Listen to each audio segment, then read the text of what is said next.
अस्सलाम वालेकुम everyone, this is Hafizur Rahman from Al Hafiz real estate. जैसा कि आप सब जानते हैं, डीएचए मुल्तान ने कनेक्टिविटी और एक्सेस को हमेशा अपनी प्रायोरिटी रखा है। इसी प्रायोरिटी के पेश नज़र डीएचए मुल्तान के 4 गेट इस टाइम 100% ऑपरेशनल हैं। चारों गेट इस टाइम मुकम्मल तौर पर फ़ाल हैं, जो कि लोगों की कनेक्टिविटी के लिए रोज़ बरोज़ इस्तेमाल होते हैं।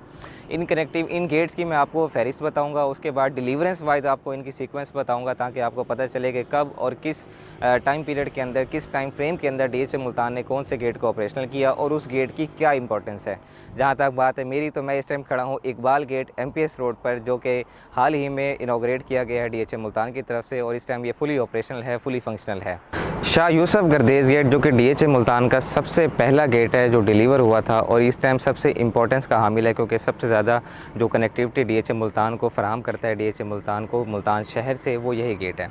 इस गेट के बाद दूसरा हमारे पास है शाह शम्स तबरेज़ गेट, जो कि सेक्टर यू और सेक्टर वी के दरमियान वाक़ है और ये मतीतल रोड को डीएचए मुल्तान से एक्सेस करता है। इसके बाद तीसरा हमारे पास गेट है लियाकत अली गेट, जो कि N5 हाईवे पर वाक़ है और सेक्टर एक्स और सेक्टर वाई के दरमियान है। और ये गेट जो है हमें आम तौर पे एक्सेस प्रोवाइड करता है जिन लोगों ने खानेवाल रोड को एक्सेस करना हो या मोटरवे को यूज़ करना हो।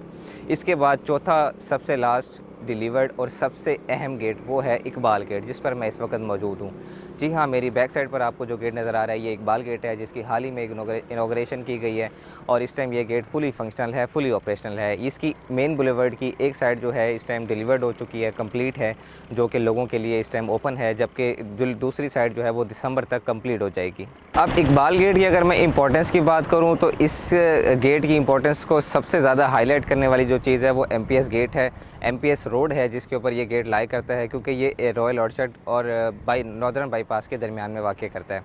अब ये रोड इसलिए भी अहमियत का हामिल है क्योंकि मैं ऑलरेडी इस चीज़ को बड़ी डिटेल में डिस्कस कर मैं बता चुका हूँ कि जो बोसन रोड है वो बहुत कंजेस्टेड है, वहाँ पर ट्रैफिक बहुत ज़्यादा है और उस रोड के अंदर इतनी कैपेसिटी नहीं है कि वो आने वाले 5-10 सालों के अंदर जनरेट होने वाली नई ट्रैफिक को उस तरह मैनेज कर सके या उस तरह उसको वो एक्सेस फराहम कर सके। तो इसके लिए डीएचए मुल्तान ने एक बड़ा अच्छा स्टेप लिया अपनी ट्रैफिक को डाइवर्सिफाई करने के लिए, बिकॉज़ इसके अलावा और कोई रास्ता नहीं है। उस रोड को खुला करने के लिए भी ऑप्शन हमारे पास बहुत कम है, वो ऑलरेडी पॉपुलेटेड एरिया है और ये हमारे पास एक खुला और ईज़ी रूट था। यहाँ पर एक चीज़ जो मैं लाजमी मेंशन करना चाहूँगा कि डीएचए मुल्तान के जितने भी गेट्स हैं वो सारे 300 फीट मेन बुलेवर्ड पर वाक़ हैं। 300 फीट मेन बुलेवर्ड पर होने की वजह से ट्रैफिक की कंट्रोलिंग और उसकी मैनेजमेंट को बहुत ज़बरदस्त, यानी कि आपके अंदर डीएचए मुल्तान ने किस तरह किस खूबसूरती से इस ट्रैफिक के इशू को रिज़ॉल्व किया और जो मुल्तान के अंदर हमें जो प्रॉब्लम्स नज़र आई हैं उनको इसके अंदर मैनेज किया गया, वो हमें इस खूबसूरती का अंदाज़ा डीएचए मुल्तान की मैप्स की और रोड्स की कनेक्टिविटी और उनकी विड्थ से होता है। अब जहाँ तक मेरे पीछे इकबाल गेट जैसे आप देख रहे हैं, ये भी इस टाइम 300 फीट मेन बुलेवर्ड पर वाक़ है, जो कि एमपीएस रोड पर वाक़ है।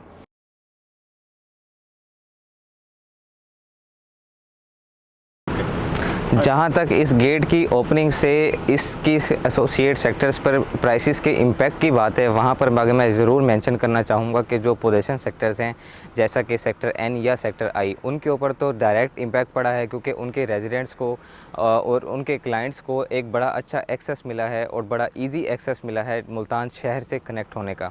तो वहाँ पर एक तरफ हमारे पास सेल परचेज़ की जो रेशो है वो बड़ी है, दूसरी तरफ वहाँ पर हमारे पास क्यूरीज ज़्यादा जनरेट हुई हैं। इसी तरह वहाँ की प्राइसेस के अंदर भी फ़िलहाल करंटली हम देखें तो, क्योंकि सप्लाई कम हुई है, सेलर्स ने अपने प्लॉट्स होल्ड कर लिए हैं, वो ऑलरेडी ये बात जानते हैं कि इस गेट के ओपन होने से क्या इम्पैक्ट पड़ेगा, उसकी वजह से जो है इसकी प्राइसेस में हमें कुछ ना कुछ बेहतरी नज़र आई है। अब जहाँ तक नॉन पोजीशन सेक्टर की बात है, जैसे कि सेक्टर ओ है, अब सेक्टर ओ में आम तौर पे नॉन डेवलप सेक्टर के अंदर लोग इन्वेस्टमेंट के लिए प्लॉट लेते हैं और हम खुद भी ये रिकमेंड करते हैं कि अगर आपने रेजिडेंस का आपका कोई प्लान है तो पोजीशन सेक्टर सबसे बेहतर है, अदरवाइज़ आप नॉन पोजीशन सेक्टर में जाएँ, ताकि जब उनको पोजीशन मिले तो उनमें अच्छा जंप आपको नज़र आए। बट अगर एक ऐसा सेक्टर जो कि बिल्कुल ही गेट के साथ मिला हुआ है और 300 फुट मेन बुलेवर्ड पर वाक़ है और इतने अहम गेट पर वाक़ है और ऐसे सेक्टर के अंदर भी नॉन डेवलप सेक्टर की होने की वजह से आज की डेट में प्राइसेस कम हैं, तो वो मेरे ख़्याल में सबसे गोल्डन चांस होगा, सबसे गोल्डन अपॉर्चुनिटी होगी उन इन्वेस्टर्स के लिए जो अब इन्वेस्ट करना चाहते हैं 3, 4 या 5 साल के होल्डिंग टाइम पीरियड के लिए।